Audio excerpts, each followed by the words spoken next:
Hello guys, magandang hapon. Welcome back po sa ating channel, Say Farming.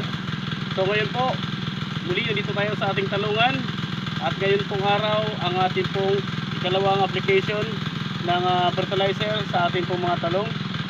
So ito guys, mayroon po kaming abono dito na tinunaw na.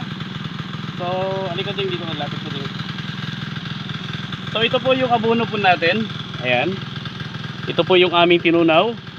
Ito po yung 1620. So mga kasi farming, hindi pa po tayo nagdagdag o naghalo pa ng ibang abono. So sa ngayon, dahil pang 11 days pa lang ng atin pong mga talong, ito muna ang gagamitin natin. 1620 pa rin. Sa third application po natin, doon na po tayo magkakaroon po ng mixing ng abono. So sa ngayon, ang talong natin ay bata pa. Ang kailangan po natin ay mas patabain siya, mas palaguin ng kanyang ugat, mas paramihin ng suhi, at siyempre mas paberdehin natin yung ating pong mga talong. Kaya ito muna yung ating i-apply. 1620 po ang atin pong ibibigay na pagkain sa ating mga talong. So ngayon po, ang timplada po nito, itong isang tab na ito mga Say Farming, ang katumbas po nito ay 8 lata ng sardinas na 1620. So ito po ay 8 lata po ito. Ito mga Say Farming, ito po yung lata natin, lata ng sardinas. At tinunaw natin dito yung 8 lata. So ngayon, ang gagawin natin, ihalo natin dito sa ating tab. So dito muna tayo, Jing. Dito po ihalo natin dito. Yan.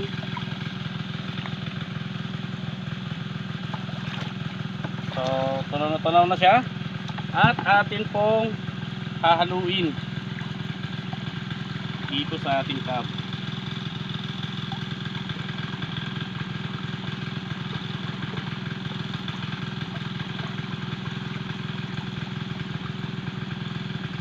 Yan. So ito na mga Say Farming, para na siyang tinimpla na gatas.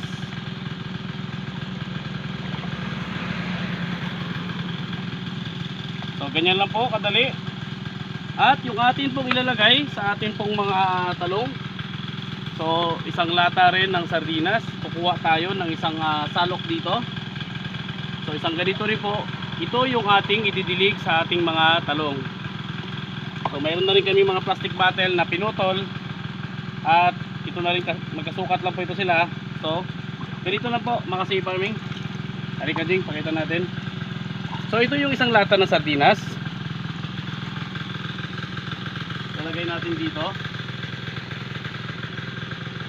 Ito yung ating talong, ito po yung talong po natin na 11 days. So ididilig lang natin dito mga Say Farming. So ganun lang po kasimple ang pag-abono sa atin pong mga talong. Yun nga lang, dahil nga sa sobrang dami, medyo masakit sa baywang, kaya kailangan po natin ng kasama para sa pag-abono po dito. So ano pang hinihintay natin mga Say Farming? Tara na, samahan niyo po kami sa pag-abono. At bago yan, ipakita ko muna sa inyo yung ating talong, yung update. Ito na nga siya. So iba po, ipakita natin at kung ano po yung pinagkaiba nung unang pag-abono natin, kung may nagbago ba. So yung unang apply natin ay 6 days old sila. So sa ngayon ay 11 days old na. At ipapakita ko sa inyo yung picture. O kaya naman mga Say Farming, pwede nyo pong balikan, pwede nyo panoorin yung ating pong video na unang application. So ayan po mga Say Farming, mag-a-apply na po ng abono ang ating mga Say Farming. So baka nagtataka po kayo, bakit po maingay? Mayroon po tayong water pump po dyan. At yung ating pong ibang kasamahan ay nagdidilig pa po sa ating mga talong. So ngayon kasi ay tag-init po talaga, kaya kailangan po muna naming diligan. So araw-araw po nagdidilig tayo dito sa ating mga talong. Kailangan po nating diligan yung ating pong mga talong bago tayo mag-apply ng ating pong mga abono. So dahil po kapag tuyo yung lupa, kapag tayo ay maglagay ng abono, so mas mabilis siyang matuyo, hindi gaanong ma-absorb ng lupa, hindi gaanong masipsip po ng ating mga talong dahil tuyo yung ating pong lupa. Pero ito dahil basa na yung lupa po natin, mas madali na pong makapasok dyan sa loob yung atin pong abono at mamasa-masa siya yung lupa. Mas mabilis po at mas madali pong mas masipsip ng ugat ng mga talong ang atin pong inilagay na abono. So ayan mga ka-farming, update ko sa inyo itong atin pong mga talong. Ito na po yung 11 days old kumpara nung 6 days old pa lang po sila nung ating pag-apply ng abono. Actually dito yung isa ipapakita ko po sa inyo, yung pinakita ko po nakaraan sa video po natin. So ito yun, ito na po siya, oh. Yan. So nakaraan halos 2 dahon pa lang siya, pero ngayon makita nyo po, yan, oh, nakaraan halos ito pa lang, at ngayon ay ito na, mayroon na pong mga dahon na lumabas. Medyo bumuka na po siya mga ka-farming. So ibang mga kasama, ayan, oh, bumubuka na siya. At yung dito naman, so ito po, yan, at nagkakaroon na po siya ng suhi. So last time nung tayo po ay nag-apply dito ng abono, wala pa po tayo nakikita po ng mga bukol dito, yung mga suhi niya. So sa ngayon nakikita natin na lumalabas na po yung mga suhi. Ibig sabihin tumalab po yung ating abono na unang inilagay po natin. At ngayon nga maglalagay tayo uli ng abono para sa lalo pang tataba itong talong natin, mas lalo pang bubuka itong mga suhi niya mga ka-farming. So ayan, oh, ito na po sila, ayan. So mayroon pong pagbabago mga ka-farming ang atin pong mga talong. So ang kanila pong pagbabago, ito po yung pagbibigay na po nila ngayon ng mga suhi. So ayan, oh, kita natin meron na sila mga nilalabas na konting suhi dyan. At isa pa dyan, bumubuka na. So ayan, oh, yan, bumuka na siya. So last time ito po, ayan, oh, yan, dahil sa sobrang init natuyo siya, nasunog. Pero yung dahon niya, ayan, oh, may lumabas na ng mga bago. So ito naman, dati kalbo ito, ngayon ito na, may bagong dahon na siya. So ayan siya mga ka-farming, oh, yan, bumuka na po siya. So malaki-laki na po ang pagbabago sa atin pong mga talong. Yan, yan, oh, may suhi na doon sa ilalim. Nung last time ay wala pa tayong suhi. So mayroon din po tayong ginawa dito. Kami po ay nagdamo dito sa gitna. So ayan, tinanggalan po namin yan dito, no, ng mga damo sa gitna. So katulad nito, itong unod na ito ay talagang makapal. Tinanggalan po natin yan sa gitna para po magiging maliwalas po sa pakiramdam ng ating mga talong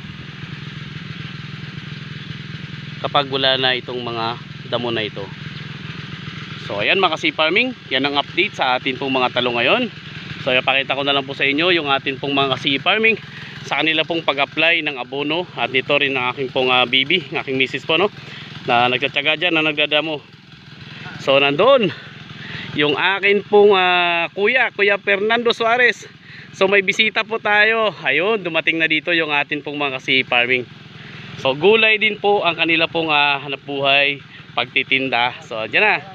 Okay, Alam ko rin po na yung gulayan eh. Moskata dito. Sagana sa tubig. Sagana. Dito So, na ayan. lang sa gitna ipadaan yung tubig. Oo.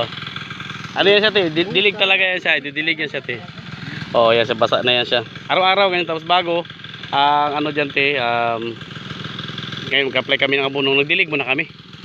O nagdilig muna kami. Tapos, kasi pag tuyo, di ba, ano man, isang lata lang man ilalagay nila yan. Isang lata lang ng abono ilalagay nila, latang sardinas. Ayan, magdilig muna kami para basa siya. Kaya kanina doon sa loob pa, doon sa kabila yung ating mga pipino at saka yung sitaw doon sa kabilang area. So ayan po mga ka-farming, mamaya na lang po at balik tayo uli. So sa ngayon samahan ko muna dito sila kuya, kasama daw sila magdilig. So balik lang po kami, balik lang.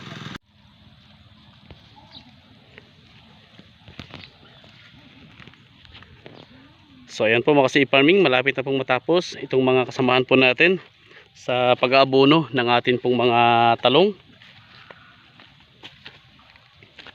So So ganyan lang po kadali ang pag-aabono po, no? Yan, sasalok lang at ibubuhos lang po dyan sa may punuan ng ating pong mga talong.